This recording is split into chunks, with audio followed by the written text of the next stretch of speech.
내가 이 세대에서 부한 자들을 명하여 마음을 높이지 말고 정함이 없는 재물에 소망을 두지 말고 오직 우리에게 모든 것을 후히 주사 누리게 하시는 하나님께 두며 선을 행하고 선한 사업을 많이 하고 나누어 주기를 좋아하며 너그러운 자가 되게 하라. 이것이 장래의 자기를 위하여 좋은 터를 쌓아 참된 생명을 취하는 것이니. 할렐루야. 오늘 또 풍성한 하나님의 은혜가 예배하는 여러분과 함께하기를 주의 이름으로 축원을 드립니다. 우리 옆사람, 앞뒤 사람 돌아보면서 가장 행복한 미소로 함께 인사합니다. 잘 오셨습니다. 사랑합니다. 반갑습니다. 오늘 또 이렇게 귀한 손님들을 하나님 보내주셨어요. 예쁜 우리 주일 학생들 하나님 은혜 가운데 이렇게 보내주셨는데, 우리 뜨겁게 오늘 처음 교시문에서 환영의 학생이 잘 왔습니다. 이렇게 영을 환영합니다.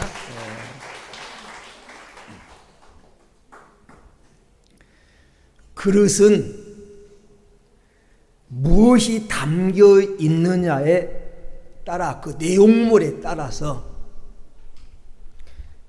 그릇의 가치와 명칭이 달라집니다.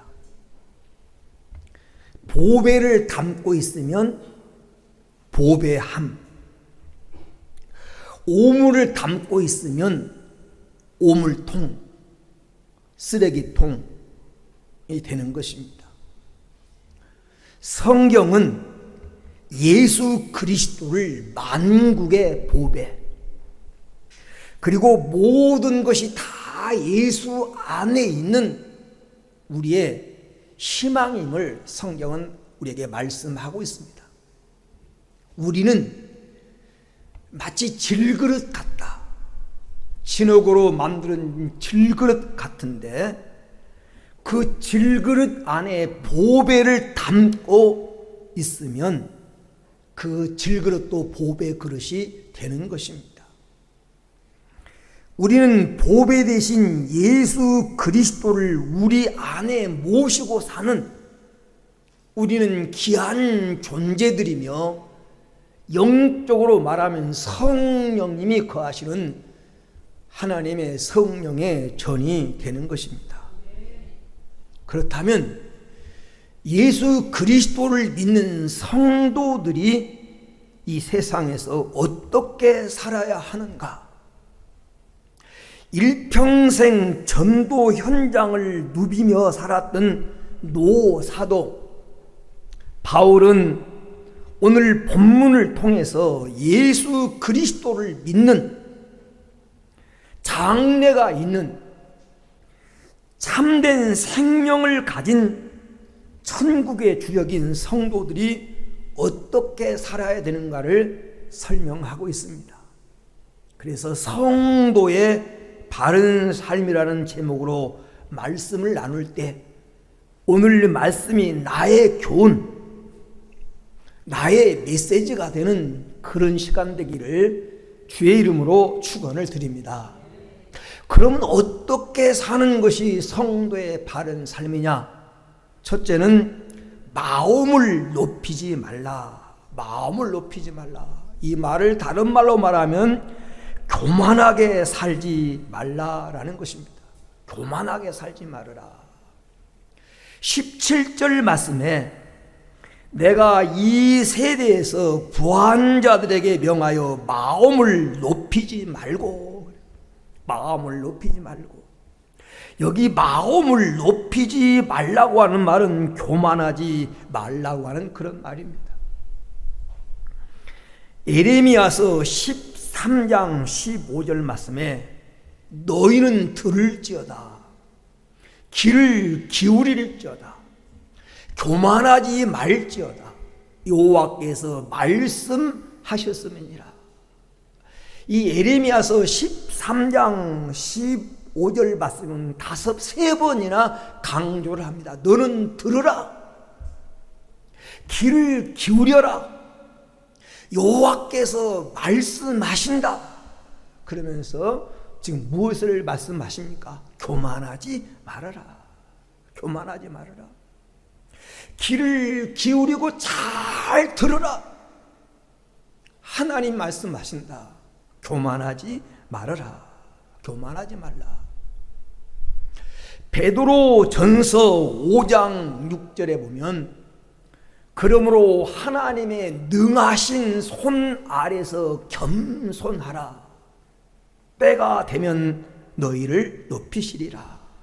하나님 능력 안에서 겸손해라. 겸손하게 살면 때가 되면 하나님이 높여주신다는 것입니다. 하나님께서 가장 싫어하는 것, 그것이 바로 마음을 높이는 교만입니다. 교만. 이 교만이라고 하는 말을 일반적으로 말하면 자기의 부족한 점을 알지 못하고 자기 자신을 높여 대단하고 훌륭한 존재라고 여기고 그리고 남을 무시하는 마음의 상태를 교만이라고 말합니다. 교만은 세 가지를 말하는데 자기 자신의 부족한 점을 몰라요. 그리고 두 번째는 자기를 높여 자기가 뭐 대단한 사람이 된 것처럼 자기를 극대화하고 자기를 높여. 세 번째는 그 마음 가지고 남을 무시해. 남의 인격을 무시하고 남의 의견을 무시하고 다른 사람의 존재를 무시하며 사는 것, 그게 교만입니다. 그래서 하나님은 교만한 자를 대단히 싫어하셔요. 왜 우리가 교만하지 말아야 되는가? 교만하지 말아야 될 이유, 교만하면 하나님의 미움을 받습니다. 하나님이 미워하시고 하나님 미워하시면 하나님의 버림을 받아요. 여러분, 하나님의 미움을 받고 인생이 결코 잘 될 수가 없습니다. 베드로전서 5장 5절에 다 서로 겸손으로 허리를 동이라. 하나님은 교만한 자를 대적하시되 겸손한 자에게는 은혜를 주시느니라. 하나님의 대적이 되고서 하나님이 대적한 자가 되고서 복의 근원이신 하나님과 등지고서 인생이 잘 될 수가 없습니다. 교만은 하나님과의 관계를 방해하고 하나님이 내게 주시는 좋은 것들을 가로막고 영적으로 우리의 신앙과 삶을 성장하지 못하도록 방해하는 무서운 여러분 적입니다. 하나님께서 주신 기상 낙원인 에덴 동산에서 인류가 쫓겨난 이유가 뭡니까?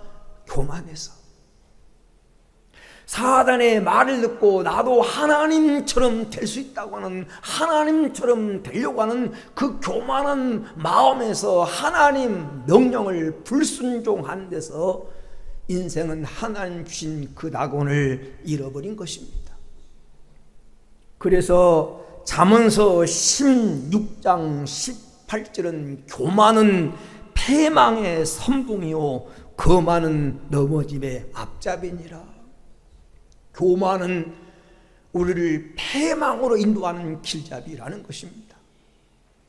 교만은 우리를 하나님과 멀어지게 하고 결국 우리를 파멸로 이끕니다. 구약성경 역대하 26장 16절에서 21절에 보면 우시야 왕에 대한 얘기가 나옵니다. 우시야 왕. 이스라엘 왕에 대해서 52년 동안 나라를 통치한 장수한 왕입니다. 처음에는 겸손하게 하나님을 섬기고 하나님을 찾았을 때 하나님이 그를 기뻐하시고 그에게 귀한 도움을 주어서 왕성하게 만들어 줬습니다. 그런데 그 마음에 교만이 들어가서 하나님 명령을 어기고 하나님을 무시하고 교만해졌을 때 모든 것을 잃어버리고 맙니다.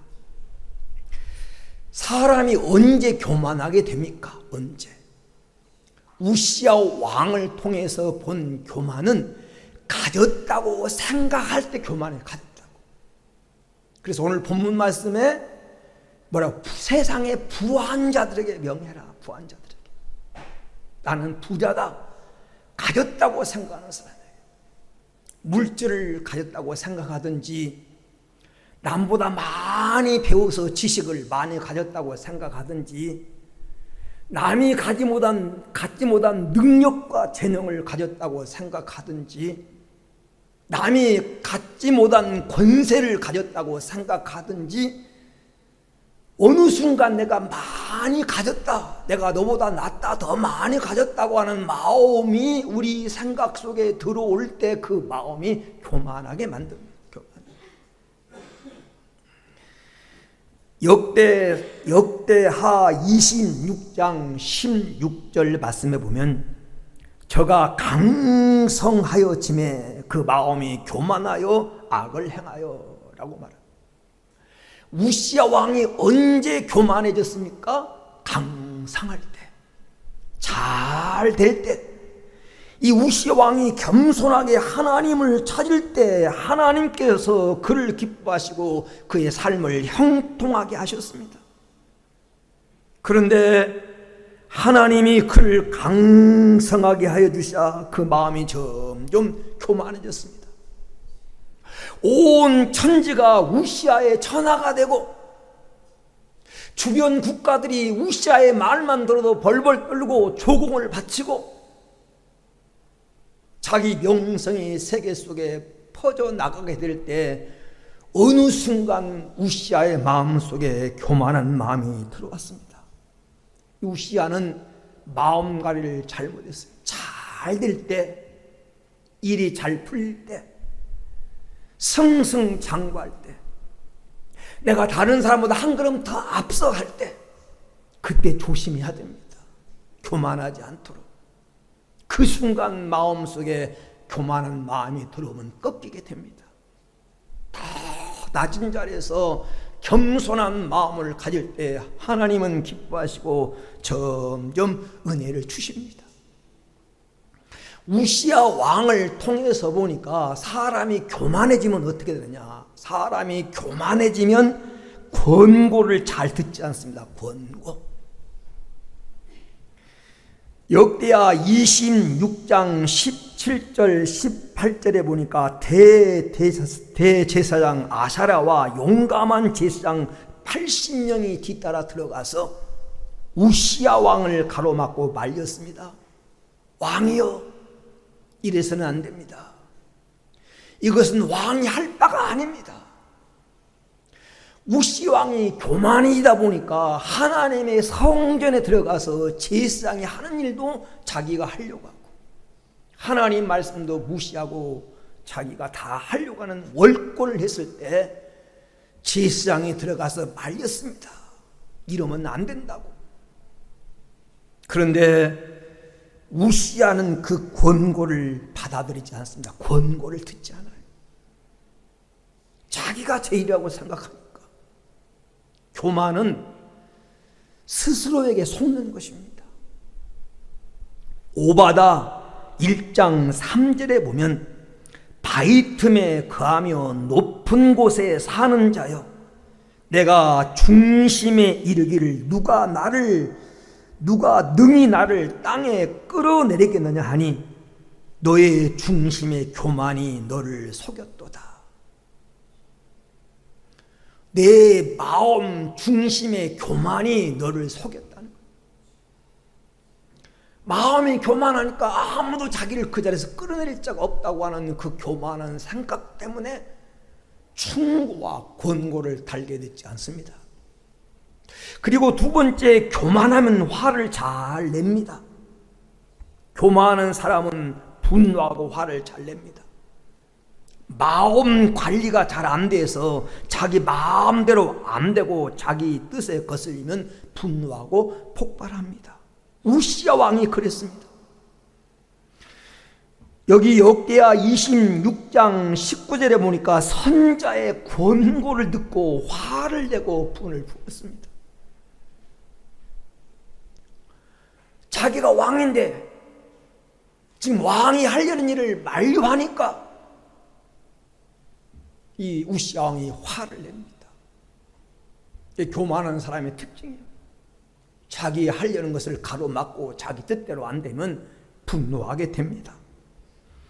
그리고 세 번째, 교만하면 하나님께 버림을 받습니다. 우시야 왕이 교만해졌을 때 하나님은 우시야 왕을 치셨어요. 역대하 26장 20절에 보니까 여호와께서 그를 치시니, 하나님이 그를 치시니 그가 나병이 발해서 결국 성전에서 쫓겨나게 되고 쓸쓸하게 별궁에 쫓겨나서 인생을 마쳐야 되는 비극으로 그 인생이 끝나고 맙니다. 교만하면 결국 하나님께 버림을 받아요. 이새에 찬란했던 왕도, 화려한 왕국을 이뤘던 왕도 하나님이 한순간 버리니까 다 무너지더라는 거예요. 뭐 뺏어간 거 아니에요. 그 몸에 나병, 문둥병 하나 병균 집어넣으니까 문둥병이 발하니까 가지고 있는 모든 영화나 권세가 다 물거품처럼 사라지고 말았어요. 열왕기하 18장 31절에서 35절에 보면 당시 최대 강대국이었던 아수르 왕 사네립에 대한 얘기가 나옵니다. 아수르 왕 사네립이 주변에 있는 모든 국가를 정복하고 유대 땅을 침략해 와서 당시 이 히스기야 왕, 이 유다 왕이 히스기야였는데 히스기야 왕 앞에 편지를 보내서 조롱하는 말을 합니다.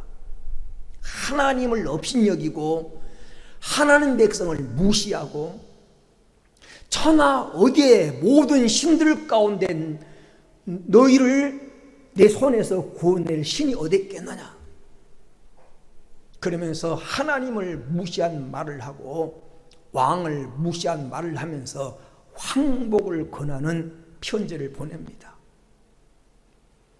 그때 이 히스기야 왕이 그 편지를 하나님의 성전에 가지고 와서 하나님께 펴놓고 하나님 앞에 간절히 기도합니다. 도와주실 분은 하나님밖에 없습니다. 하나님도 무시하고 하나님의 살아계심을 업신여기고 하나님 백성을 저주하는 저를 하나님 기억해달라고 기도했을 때 이스라엘 백성이 칼 가지고 나와 싸운 게 아니에요. 그 밤에 하나님의 사자가 친히 이스라엘 백성을 침략하러 왔던 18만 5천 명이 그 밤에 죽음으로 변했습니다. 아침에 일어나 보니까 다 유행병이 지나갔는지 하나님의 기적적인 역사로 다 18만 5천 명의 군사가 다 송장으로 변했어요. 전쟁에 패배한 이 사네립이 자기 고국으로 돌아가서 자기 신전 앞에 들어가서 자기 신에게 분향하려고 할 때 자기 신하가, 믿었던 신하가 그를 배신해서 그를 찔러 죽이고 맙니다. 하나님 앞에 교만하면 안 됩니다. 사람 앞에 교만하면 안 됩니다. 교만하면 반드시 버림을 받습니다. 기독교인의 미덕은 겸손입니다. 첫째도 겸손이고 둘째도 겸손이고 셋째도 겸손입니다. 여러분이 다른보다 많이 가졌다고 생각될 때, 더 뛰어나고 여러분이 다른 사람보다 더 잘났고 능력이 많다고 생각될 때, 그때 겸손하십시오. 말이 겸손해야 되고 생각이 겸손해야 되고 행동이 겸손해야 됩니다. 겸손해서 하늘 보좌를 부르시고 낮고 천한 모습으로 우리 가운데 오신 주님을 본받아서 겸손한 성도가 되기를 주의 이름으로 축원을 드립니다. 이게 사랑받고 앞길이 열리고 승승장구하는 길입니다. 두 번째, 오늘 말씀 속에 성도다운 바른 삶이 뭐냐? 소망을 하나님께 두라는 겁니다. 하나님께 소망을 두고 살아라.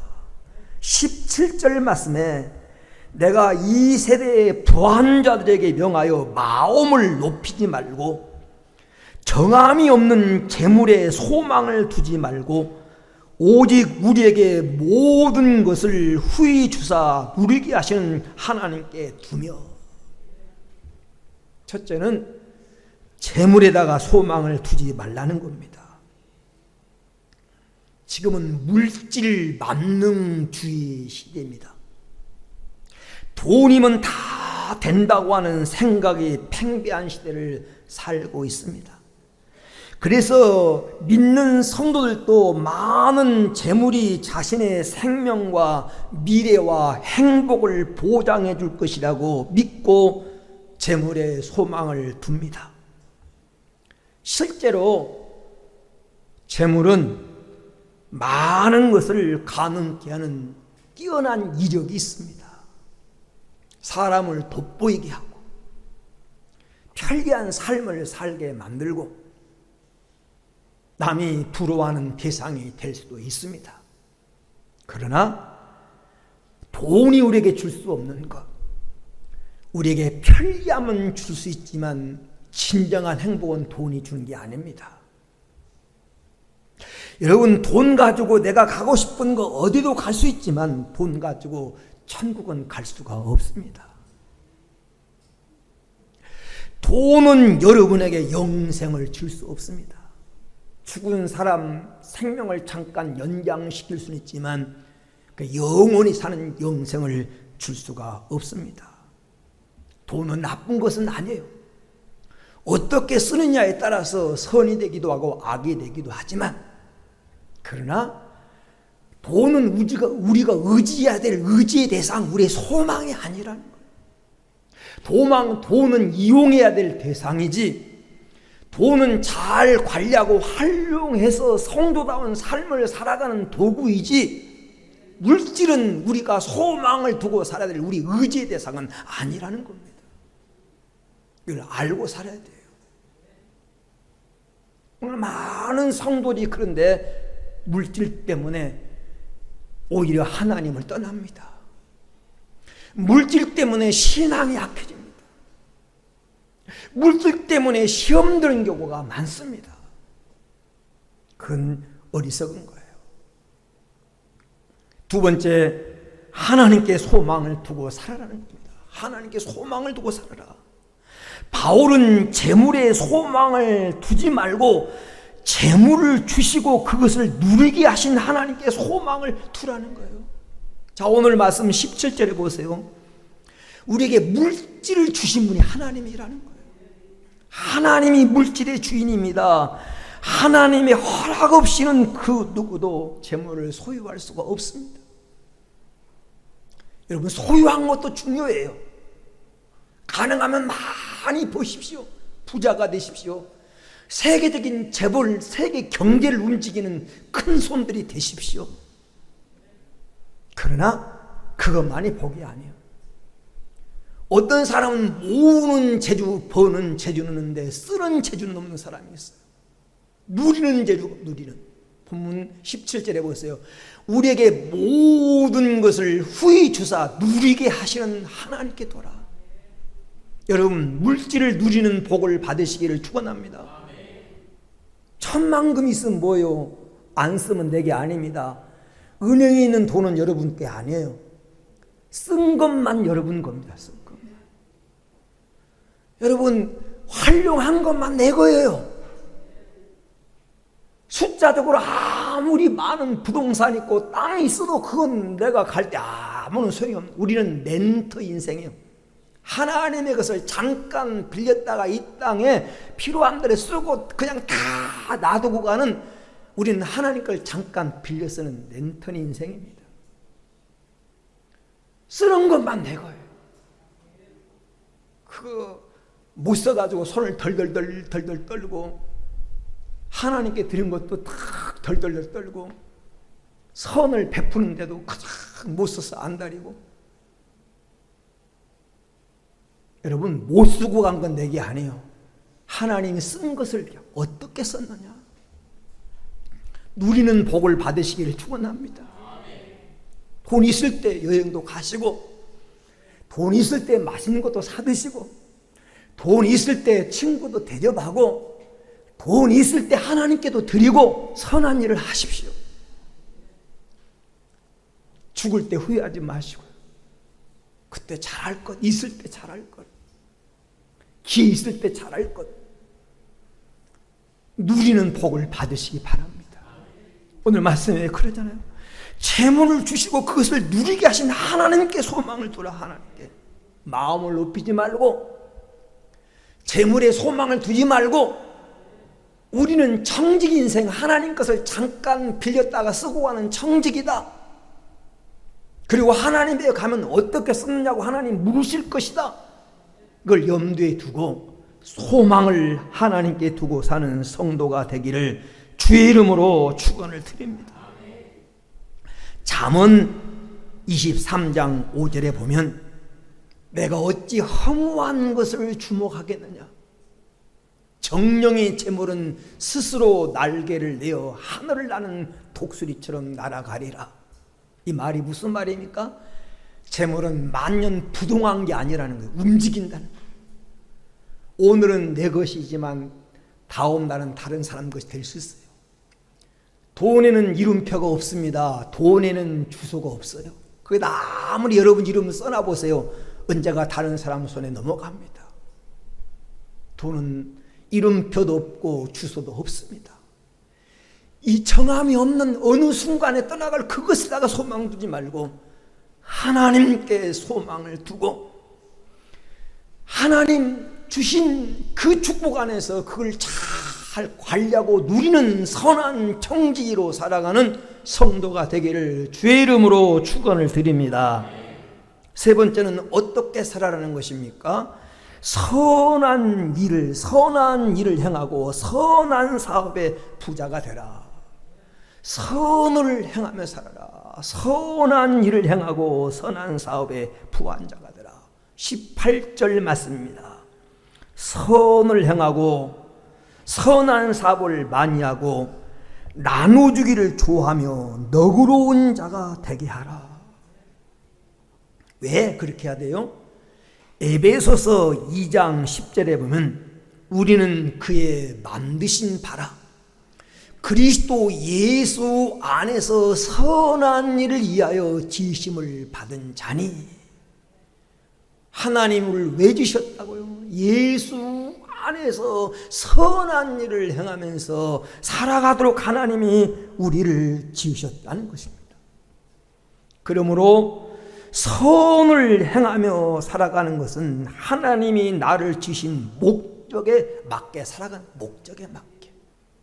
왜? 선한 일을 하라고 지었으니까. 그런데 악하게 살아가는 것은 목적에 어긋나게 살아가는 거예요. 예수 안에서 선한 일을 위해서 지음받았다는 것을 기억하고 선한 사업에 부한자가 되십시오.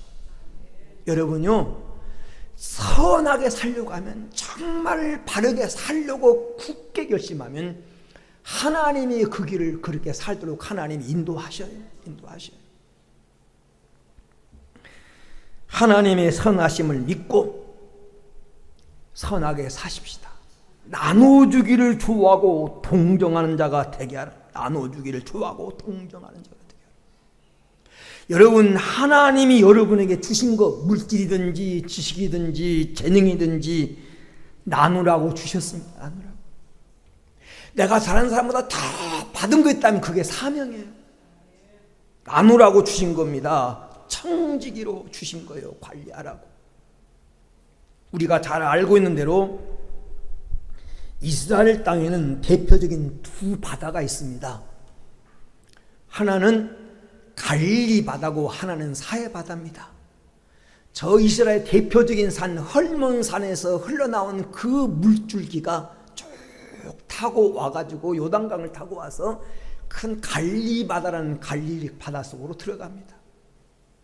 그리고 이 갈릴리 바다는 받았던 물을 다시 이 요단강을 통해서 사해바다로 흘려보냅니다. 그래서 갈리바다는 언제나 싱싱한 물고기가 많이 살고 어부들이 그 물고기 때문에 주변에 살고 수많은 생명들이 이 바닷가에 약동을 합니다. 살아있는 바다예요. 왜? 받은 것만큼, 위에서 받은 것만큼 내려보냅니다. 그래서 생명이 있어요. 근데 사해바다는 이 바다 표면보다 한참 밑에가 있습니다. 지표면, 이 땅이, 바다가. 그러니까 이 요단강을 통해서 물을 받아들이기는 하는데 흘려보내는 것이 없어요. 그냥 햇빛을 통해서 증발될 뿐이에요. 자, 그러면 가만히 생각해 보세요. 막 이 바다가 받기만 하고 내려보내지 않으니까 막 바닷물이 넘쳐야 되잖아요. 막 넘치고 막 충만해야 되는데 항상 그 상태야. 왜? 아까 햇빛 통해 증발돼 버려. 그러니까 남는 건 뭐만 남아요? 염분만 남아, 염분만. 그래서 바닷물이 짜요. 온 바다가 소금이야. 짜기 때문에 생명이 살 수가 없어요. 죽음. 그래서 이름이 사해바다, 죽음의 바다예요. 받기만 하고 하나님 은혜도, 하나님의 사랑도, 이웃의 사랑도 받기만 하고 베풀 줄 모르면 그것 때문에 내가 더 부유하고 잘되고 왕성할 것 같지만 그것 때문에 나도 죽고 남도 죽게 만들어요. 나눠주기를 좋아하고 동정하는 자가 되게 하라. 경주에 가면 경주 채부자라고 여러분 얘기 들어보셨습니까? 채부자라고. 채진입이라는 사람과 그의 아들 채동량이라는 사람이 터전을 이룬 가문이에요. 권불 10년이라고 부자나 권세나 한 세대 넘어가기 참 어려워. 그 부가 뭐 3대 4대 계속 이어가기가 참 어렵거든요. 우리나라 대표적인 재벌 삼성, 현대 이걸 빼놓고는요. 옛날에 재벌했던 사람들 다 그 부를 잃어버린 사람들이 너무너무 많아. 오래 간직하기 어려워요. 근데 이 경주 채부자는 500년 동안 그 부를 이어왔. 500년 동안. 지금도 부자로 살아요. 500년 동안. 그런데 그 비결이 뭐냐면 그들의 생활 수칙입니다. 생활. 이 경주 채부자 가문의 생활 수칙이 있는데 몇 가지가 있습니다. 첫째는 과거를 보되 진사 이상의 벼슬을 하지 마라. 너무 높아지려고 하지 말라는 거예요. 너무 높아지면 갑자기 역적으로 몰린다. 높아지면 적들이 많다는 거예요. 부와 권력을 함께 가지려고 하지 말라는 거예요. 다 가지려고 하지 말아라. 부를 가졌으면 권력은 적당한 선에서 진사 이상은 하지 말아라. 적들이 많아진다는 거예요. 두 번째는 만석 이상의 재물을 모으려고 하지 말고 만석이 넘으면 사회에 환원하라. 분수를 지키며 살아라. 분수를 지키며. 그릇은 이만한데 너무 많은 거 집어넣으려고 하면 반드시 그릇도 깨지고 버리게 되는 거예요. 분수 이상을 소유하려고 하지 말아라. 만석 이상을 가지려고 하지 말고 넘으면 환원하라. 세 번째, 흉년에는 남의 땅을 사지 말아라. 흉년에 남의 땅을 사지 말아라. 남의 불행을 이용해서 부자 되려고 하지 말으라고 말이죠. 흉년 들어서 흉년에 그 먹는 것에 그 몰려가지고 땅을 싸게 팔 때 그 땅 사지 말아라. 차라리 빌려줘라. 빌려주는 자가 될지는 그 불행을 이용해서 부자 되려고 하지 말아라. 여러분, 남의 불행을 이용해서 부자 되려고 하면 그 부가 오래가지 않는다는 거예요. 성경 말은 아니지만 새겨들 만한 진리가 있는 말이에요. 네 번째는 그 나그네와 과객을 후히 대접하고 그리고 사방 백리 안에 굶어 죽은 사람이 없게 하라. 자기 왜 찾아온 과객들과 그리고 모든 나그네들을 후하게 대접하고 사방 백리 안에 굶어주는 사람이 없게 하라. 그래서 언제나 이 채부잣집에는 항상 죽을 끓였다고 그래요. 지나가는 사람 누구나 먹고 가도록 항상 그 집에는 죽을 끓여서 가는 사람이 먹고 가도록 그렇게 했다는 것입니다. 스스로를 초연하게 하고 남을 온화하게 대하고 늘 베푸니까 여러분 적이 없습니다. 모두가 다 좋아합니다. 다른 사람이 그 가정에 울타리가 되어줍니다. 그래서 그 부를 500년 이상 이어오고 있는 거예요. 여러분 너그러운 자가 되십시오. 분수를 지키면서 나눔의 삶을 사시기 바랍니다. 나누는 것이 꼭 물질로만 생각하지 마십시오. 나누는 것이 어디 물질뿐이겠습니까? 따뜻한 손길, 말없이 기도해주는 마음, 다른 사람에게 용기를 주는 따뜻한 말 한마디, 여러분 봉사의 손 얼마든지 있습니다. 하나님 우리가 나눠주기를 좋아하고 동정하는 자가 되게 하라고 말씀합니다. 가정에서나 교회에서나 직장에서나 항상 나눔의 삶을 실천하는 성도가 되시길 바랍니다. 이런 사람이 진정한 성도이고 미래가 있고 천국의 주역이라는 겁니다. 결론입니다. 19절에 이렇게 말합니다. 이것이 장래 자기를 위하여 좋은 터를 쌓아 참된 생명을 취하는 것입니다. 가장 안전한 노후, 가장 안전한 미래, 그 사람의 확실한 장래, 이 세 가지임을 말씀하고 있습니다. 마음을 높이지 말고 겸손하게 사십시오. 겸손하게 사십시오. 물질에 소망을 두지 말고 하나님께 소망을 두고 나눠주기를 좋아하고 선을 행하고 너그러운 자가 되십시오. 이것이 여러분 이 땅에서도 복될 뿐 아니라 하나님 나라의 주역으로 사는 영원한 복된 길인 줄로 믿습니다.